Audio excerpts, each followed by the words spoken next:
बोले श्री विष्णु भगवान की जय। बोले श्री कार्तिक महात्म की जय। आज मैं आपको कार्तिक मास की देव उठने एकादशी की कथा सुना रही हूँ।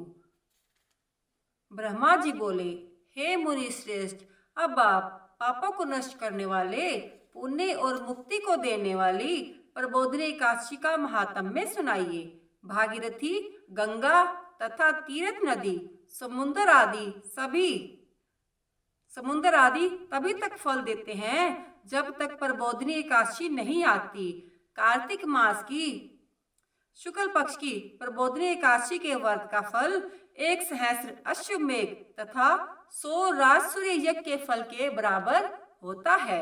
नारद जी ने पूछा, हे पिताजी, यह संध्या को भोजन करने से, रात्रि में भोजन करने से तथा पूरे दिन उपवास करने से क्या क्या फल मिलता है, उसे आप समझाइए। ब्रह्मा जी बोले, हे नारद, एक संध्या को भोजन करने से 1 जन्म का, रात्रि में भोजन करने से 2 जन्म का तथा पूरा दिन उपवास करने से 7 जन्म के समस्त पाप नष्ट हो जाते हैं। प्रबोधनी एकादशी के व्रत के प्रभाव से सुमेरु पर्वत के समान कठिन पाप क्षण मात्र में ही नष्ट हो जाते हैं। अनेक पूर्व जन्म के किए हुए बुरे कर्म को यह प्रबोधनी एकादशी व्रत क्षण भर में ही नष्ट कर देती है। जो मनुष्य अपने स्वभाव के अनुसार इस प्रबोधनी एकादशी का विधि पूर्वक व्रत करते हैं, उन्हें पूर्ण फल प्राप्त होता है। हे मुनि श्रेष्ठ, जो मनुष्य श्रद्धा पूर्वक थोड़ा भी पुण्य करते हैं, उनका वह पुण्य पर्वत के समान अटल हो जाता है। जो मनुष्य हृदय के अंदर ही एक ऐसा ध्यान करते हैं कि प्रबोधनी एकादशी का व्रत करूंगा, उनके 100 जन्म के पाप भी नष्ट हो जाते हैं।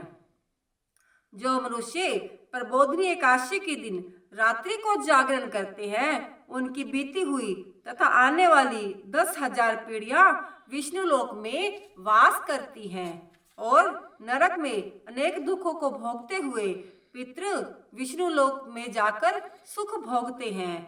ब्रह्म हत्या आदि महान पाप भी प्रबोधनी एकादशी का व्रत करने से धुल जाते हैं।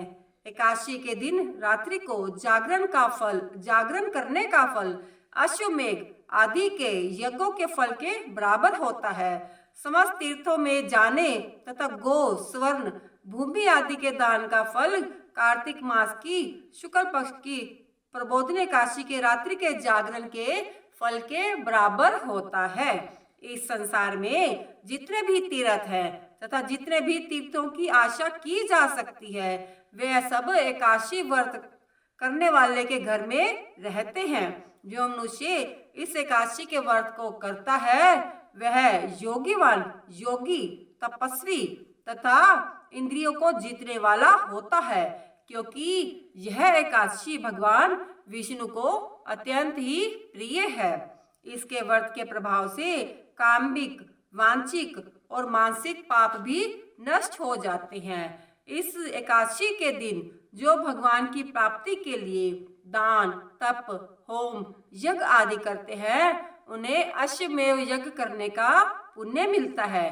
प्रबोधनी एकादशी के दिन भगवान की पूजा करने से बाल, यौवन और वृद्धावस्था के समस्त पाप नष्ट हो जाते हैं। इस एकादशी की रात्रि को जागरण का फल चंद्र सूर्य ग्रहण के समय स्नान करने के फल से सहस्र गुना अधिक होता है। मनुष्य जन्म से लेकर जो पुण्य करता है, वह पुण्य प्रबोधनी एकादशी के व्रत के सामने व्यर्थ है। इसलिए हे नारद, तुमको भी विधि पूर्वक भगवान विष्णु की पूजा करनी चाहिए। जो मनुष्य कार्तिक मास में धर्म परायण होकर अन्य व्यक्ति का अन्न नहीं खाते, उन्हें चंद्रायन व्रत का फल मिलता है। कार्तिक मास में भगवान दान आदि से उतने प्रसन्न नहीं होते जितने कि शास्त्रों की कथा सुनने से प्रसन्न होते हैं।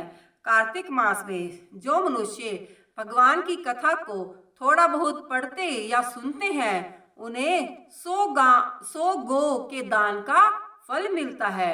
मनुष्य अपने कल्याण के लिए विष्णु भगवान की कथा सुनते हैं वे अपने कुटुंब का उद्धार करके 1 सहस्त्र गोदान का फल पाते हैं। जो मनुष्य प्रबोधिनी एकादशी के दिन विष्णु भगवान की कथा सुनते हैं उन्हें सातों दीप के दान का फल मिलता है। जो विष्णु की भक्ति पूर्वक कथा सुनते हैं तथा कथा बाँचने वाले ब्राह्मण को यथाचित पूजन करते हैं तथा उन्हें संतुष्ट करते हैं वे उत्तम लोक को जाते हैं। इस पर नारद जी बोले, हे ब्रह्मा जी, अब आप एकादशी के व्रत का विधान बताइए। यह कैसा व्रत है और इसके करने से कौन सा पुण्य मिलता है, यह भी समझाइए। ब्रह्मा जी बोले, हे नारद जी, इस एकादशी के दिन मनुष्य को ब्रह्म मुहूर्त में उठना चाहिए तथा नदी, तालाब, कुआं आदि पर स्नान करके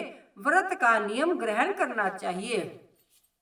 उस समय भगवान से विनय करने चाहिए, हे भगवान, आज मैं निराहार रहूंगा और दूसरे दिन भोजन करूंगा, इसलिए आप मेरी रक्षा करें। इस प्रकार विनय करके भगवान की पूजा करनी चाहिए तथा रात्रि को भगवान के समीप गीत, नृत्य, बाजे तथा कथा आदि से व्यतीत करनी चाहिए।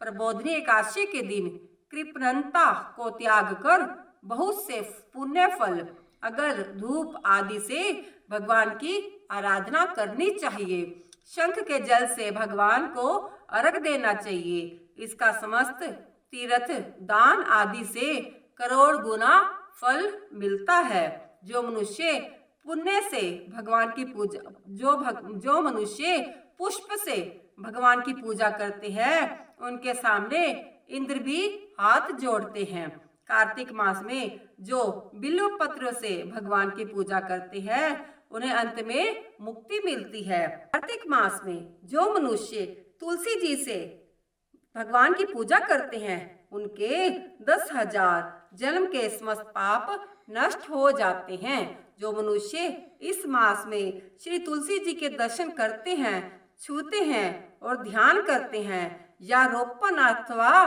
सेवा करते हैं वे 1000 युग कोटि युग तक भगवान के घर में रहते हैं। समस्त मनोकामनाओं को पूर्ण करने वाले भगवान कदम पुष्प को देखकर अत्यंत प्रसन्न होते हैं। यदि उनकी कदम पुष्प से पूजा की जाए तो यमराज के दुखों को नहीं पाते।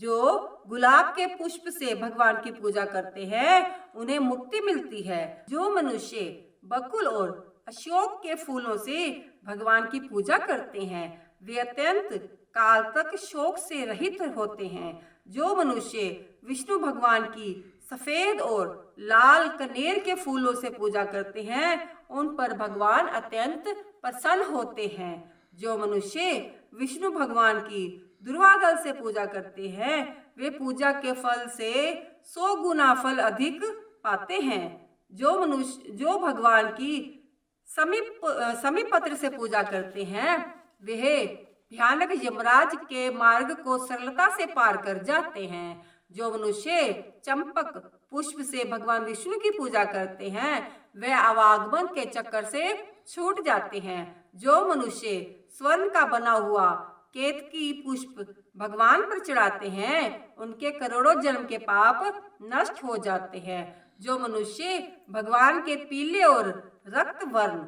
कमल के सुगंधित फूलों से पूजा करते हैं उन्हें श्वेत दीप में स्थान मिलता है। इस प्रकार रात्रि में भगवान की पूजा करके प्रातः काल शुद्ध जल की नदी में स्नान करना चाहिए। स्नान करने के पश्चात भगवान की पूजा करनी चाहिए।